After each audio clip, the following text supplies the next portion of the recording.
Anne. İşte ana spor.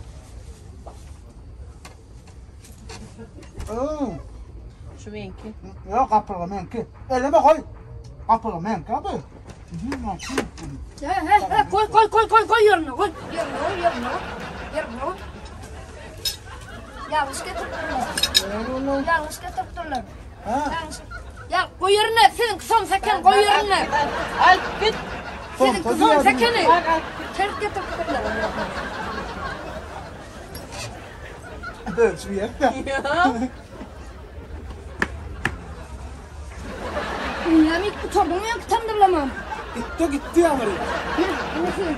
İşte ana çıktı. Kavun. Tamam.